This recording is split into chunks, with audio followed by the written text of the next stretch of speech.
ஓம் மகா கணபதியே போற்றி. ஓம் நம சிவாய.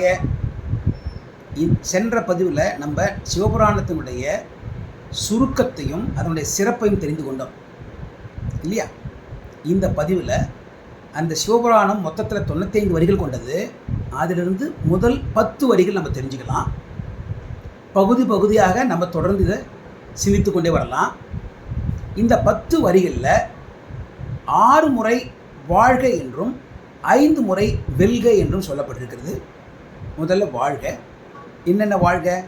நம சிவாய வாழ்க, நாதன் தாழ் வாழ்க, இமைப்பொழுதும் எண்ணெஞ்சில் நீங்காதான் தாழ் வாழ்க, கோகழியாண்ட குருமனிதன் தாழ் வாழ்க, ஆகமம் ஆகியென்று அன்னிப்பான் தாழ் வாழ்க, ஏகன் அநேகன் இறைவன் அடி வாழ்க. இந்த 6 வாழ்கையில் முதல்ல சொல்லப்பட்டிருக்கிறது நமசிவாய மந்திரத்துக்கு. அதன் பிறகு இருக்கிற 5 வாழ்க சிவபெருமானுடைய திருவடிகளுக்கு. முதல் ஆரம்பம் நமசிவாய வாழ்க. நமசிவாய மந்திரம் 5 எழுத்து மந்திரம், பஞ்சாட்சர மந்திரம், என்றும் நிலைத்து நிற்க வேண்டும் என்று நாம் வாழ்த்தி வணங்குகின்றோம். ஏன் அந்த மந்திரம் என்று நிலைத்து நிற்க வேண்டும்? நம்மை கரையேற்றுவதற்காக. இங்கே ஒரு விஷயம் நம்ம பார்த்துக்கணும். திருவாசகத்தில் ஆரம்பத்தில் இருப்பது சிவபுராணம். சிவபுராணத்தினுடைய ஆரம்ப வரி, முதல் வரி நமசிவாய வாழ்க அப்படின்னா, இந்த திருவாசகத்துக்கே ஆரம்பம் நமசிவாய அப்படின்னா, இந்த நமசிவாய மந்திரம் எவ்வளவு உயர்ந்தது, எவ்வளவு பெருமைக்குரியது என்பதை நாமே சிந்தித்து புரிந்து கொள்ளலாம். அவ்வளவு உயர்ந்தது நமசிவாய வாழ்க. அந்த நமசிவாய மந்திரத்துக்கு உரியவர் நாதன். எல்லோரையும் அவருக்குள்ளே வைத்து கொண்டிருப்பவர், எல்லோருக்கும் பெரியவர், உலகத்திற்கே பெரியவர். ஆகவே அவர் உலகநாதன். அந்த உலகநாதனின் திருத்தாள்கள் திருவடிகள் வாழ்க. நமசிவாய வாழ்க, நாதன் தாழ் வாழ்க. அவர் இமைப்பொழுதும் என் நெஞ்சில் நீங்காதான் தாழ் வாழ்க. கண் இமைக்கின்ற நேரம் கூட அவர் என் உள்ளத்திலிருந்து, என் நெஞ்சத்திலிருந்து, என் மனதிலிருந்து நீங்காதவர், விலகாதவர். இந்த கண் இமைக்கிற நேரம் எவ்வளவு? அரை நொடியை காட்டிலும் குறைவானது. அந்த நேரம் கூட சிவபரம்பொருள் என் மனதிலிருந்து விலகக்கூடாது, விலகாதவர் அப்படின்னு மாணிக்கவாசகர் சொல்கிறாருன்னா, மாணிக்கவாசகர் தொடர்ந்து சிவத்தையே சிந்தித்து கொண்டிருந்தவர்னு அர்த்தம் இல்லையா? அப்படின்னா எப்படி அந்த சிவத்தினுடைய மகிமையை, உயர்வை அவர் புரிந்து கொண்டிருக்கார். அதில் கொஞ்சமாவது நம்ம புரிஞ்சுக்கணும். அதுதான் ரொம்ப நமக்கும் நல்லது. இமைப்பொழுதும் என் நெஞ்சில் நீங்காதான் தாழ் வாழ்க. அவர் கோகழி ஆண்ட குருமனிதன் தாழ் வாழ்க. கோகழி என்பது திருப்பெருந்துறை. திருப்பெருந்துறையிலிருந்து நம்மை ஆட்கொள்பவர், நமக்கு வழிகாட்டியாக இருப்பவர், மாணிக்க வாசகரையும் ஆட்கொண்டவர் யாரு? குருமணி. அவருடைய திருவடிகள் வாழ்க. குருமணி. மணியில் இருக்கிற நீ 3 சுழி நீ, 2 சுழி நீ இல்லை. ஆகவே இது மணி என்பது மணிகள். மணியில் சிறந்தது மாணிக்கமணி. அதேபோல குருவில் சிறந்தவர் சிவபரம்பொருள். எப்படி மணியில் சிறந்தது மாணிக்கமாக இருக்கின்றதோ, அதேபோல குருவுக்கெல்லாம் குருவாக சிறந்த குருவாக இருப்பவர் குருமணி. அந்த குருமனிதன் அவருடைய தாள் திருவடிகள் வாழ்க. கோகழி ஆண்ட குருமனிதன் தாள் வாழ்க. அவர் ஆகமம் ஆகி நின்று அன்னிப்பான் தாழ் வாழ்க. ஆகமங்கள், சிவாகமங்கள். ஆகமம் என்பது ரொம்ப எளிமையாக புரிஞ்சுக்கணும்னா, எப்படி இறைவனை வணங்குவது, எப்படி இந்த கோவில் போன்ற திருத்தலங்கள்லாம் அமைப்பது என்ற வழிமுறைகளை கூறுவது இறைவனை வணங்கும் முறை. அந்த ஆகமத்தில் ஆகமமாகவே நிலைத்து நிற்பவர் சிவபரம்பொருள். ஆகமமாக ஆகி நின்று, ஆகமமாகவே அவர் தான் இருக்கார், அதுக்குள்ளே அவர் நிலைத்து நிற்கின்றார். அவர் அந்த முறையை நாம் பின்பற்றுவதால் அவர் அன்னிப்பான். நாம் இறைவனை வணங்கி கொண்டே இருக்கின்றோம். அவர் ஆகமமாக இருந்து நமக்கு அருகாமையிலே நமக்கு இருந்து வழிகாட்டுகிறார். ஆகமமாகி நின்று அன்னிப்பான் தாழ் வாழ்க. அவருடைய திருவடிகளை நாம் வாழ்த்தி வணங்குகின்றோம். அடுத்தபடியாக ஏகன் அநேகன் இறைவன் அடி வாழ்க. சிவபரம்பொருள் ஏகனாக ஒருவனாக இருக்கின்றார், அநேகனாக பல உருவங்களாக இருக்கின்றார். சிவத்திலிருந்து தான் எல்லாமே உருவானது, எல்லோருக்கும் தெரியும். இந்த ஊழி காலத்தில் எல்லாம் சிவத்துக்குள்ளே சென்று ஒடுங்கி விடுகின்றன, அதுவும் தெரிஞ்சிருக்கும்.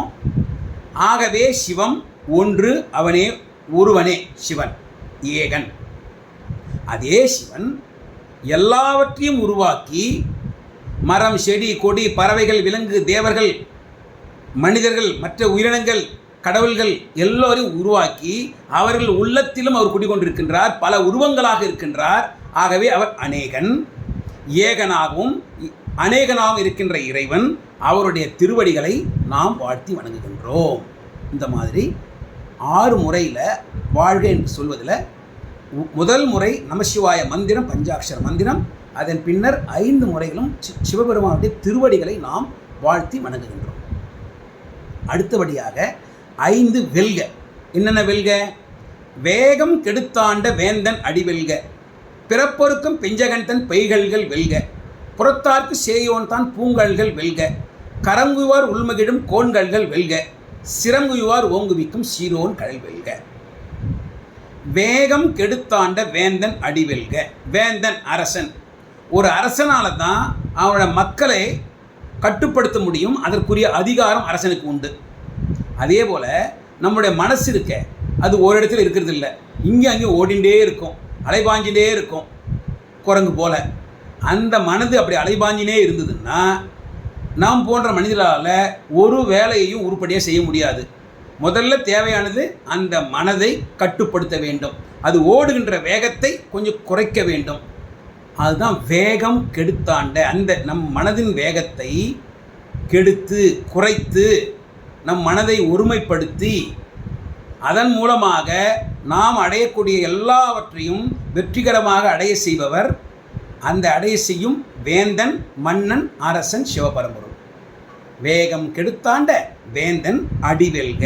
அவருடைய திருவடிகள் எல்லாவற்றிலும் வெல்லட்டும், நம் மனதை கட்டுப்படுத்துவதிலும் வெல்லட்டும். வேகம் கெடுத்தாண்ட வேந்தன் அடிவெல்க.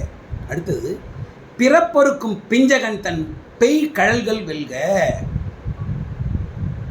பிஞ்சகன் ஜடாமுடிலாம் வச்சுட்டு இருக்கா இல்லையா, அதுதான் பிஞ்சகன். அவர் நமது பிறப்பை அறுப்பவர். ஏன் அவர் நமக்கு பிறப்பை அறுப்பவர்? அவருக்கு பிறப்பிறப்பே இல்லை. யாருக்கு பிறப்புன்னு ஒன்று இல்லையோ அவரால் தான் பிறப்பில்லாத தன்மையை வரமாக கொடுக்க முடியும்.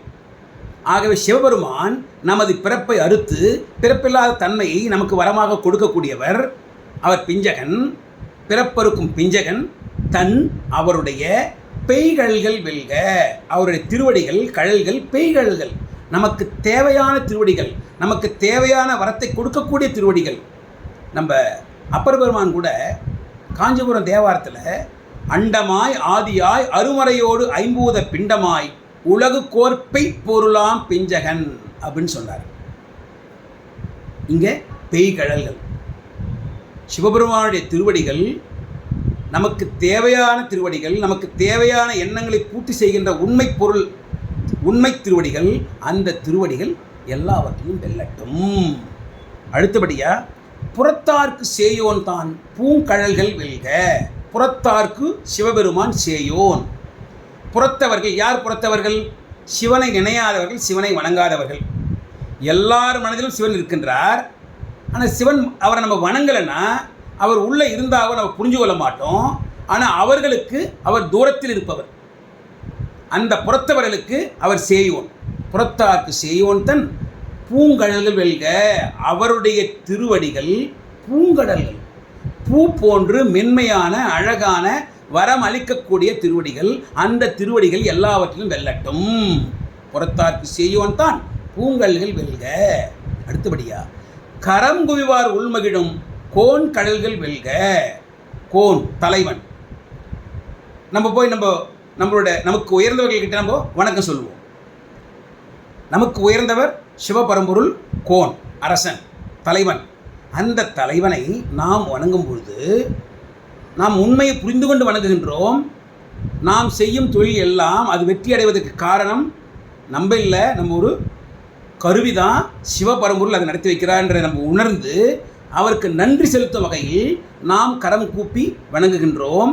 அப்படி நாம் கரம் கூப்பி வணங்கும் பொழுது அவர் என்ன பண்ணுவார்? அன்பராகிய நம் மனதில் உள்ளே வந்துடுவார். அவர் இங்கே உள்ளே வந்த உடனே அன்பர்கள் உள்ளத்தில் வந்திருக்கார். ஆகவே அவருக்கு மகிழ்ச்சி. சிவபெருமான் நம்ம உள்ளத்துல வந்திருக்கார். ஆகவே நமக்கு மகிழ்ச்சி. கரம் குவிவார் உள்மகிழும் கோன்கடல்கள் வெல்க. நம்ம கரத்தை குவித்து வணங்கின உடனே நம்முடைய இந்த அகந்தை அகம்பாவம் எல்லாம் பறந்து போச்சு. நம்ம என்ன பண்ணுறோம்? உடனே நமது சிரசை தலையை பணிகின்றோம். சிரம் குவிவார் ஓங்குவிக்கும் சீரோன் கழல் வெல்க. அப்படி நமது சிரத்தை தலையை பணிந்த உடனே சிவபெருமான் பார்த்துட்டு இருக்க மாட்டார். நம்மளுடைய அன்பனாச்சே, தொண்டனாச்சே, அவன் தலை வணங்கி வந்திருக்கானே, அவன் தலையை நாம் உயர்த்த வேண்டும் என்று நம்மை ஓங்குவிப்பார். நமது நிலையில், நமக்கு தகுதியான நிலையில் எவ்வளவு உயர்த்த முடியுமோ அவ்வளவு உயர்த்தி நமக்கு அருள் செய்வார். சிரங்குவார் ஓங்குவிக்கும் அவர் யார்? சீரோன் கழல்கள் வெல்க. சிவபெருமான் சீரோன், சீர்மை பொருந்தியவர். சீர்மை உடைய அத்தனை நல்ல குணங்களையும் தன்னுள்ள அடக்கியவர். அந்த சீரோன் அவருடைய திருவடிகள் கடல்கள் வெல்க. இந்த மாதிரி 6 வாழ்க என்றும் 5 வெல்க என்றும் ஆரம்பத்தில் இருக்கிற 10 வரிகள் நாம் பார்த்தோம். அடுத்த பகுதியில் போற்றி அதை நம்ம பார்க்கலாம். இதை ரொம்ப ரொம்ப எளிமையானது. இந்த பாடல் நம்ம பொருள் உணர்ந்து படிக்கணும். மிகவும் எளிமையானது. சில இடங்களில் தான் நம்ம கொஞ்சம் யோஜனை பண்ணி படிக்க வேண்டியிருக்கோம். எல்லோரும் படிங்க. நமசிவாய வாழ்க்கை மிக மிக மிக உயர்ந்த பாடல். அந்த பாடலுக்கு ஈடுணையாக எந்த பாடல் இருக்குமான்றது என்ன அறிவு கேட்டவரையும் தெரியாது. எல்லோரும் பாடுங்க. இந்த 10 வரையும் அப்படி நான் பாடுறேன். நமசிவாய வாழ்க, நாதன் தாழ் வாழ்க, இமைப்பொழுதும் நெஞ்சில் நீங்காதான் தாழ் வாழ்க, கோகழியான குரு மனிதன் தாழ் வாழ்க, ஆகவமாகி நின்று அன்னிப்பான் தாழ் வாழ்க, ஏகன் அநேகன் இறைவனி வாழ்க, வேகம் கெடுத்தாண்ட வேந்தனடி வெல்க, பிறப்பொருக்கம் பெஞ்சகந்தன் பெய்கள்கள் வெல்க, புறத்தார்க்கு செய்யோன் தான் பூங்கல்கள் வெல்க, கரம் குவிவார் உள்மகிழும் கோன்கள்கள் வெல்க, சிரம் குவிவார் ஓங்குவிக்கும் சீரோன் கழல் வெல்க. ஓம் நம சிவாய. அடுத்த பதிவில் சந்திக்கலாம். ஓம் நம சிவாய.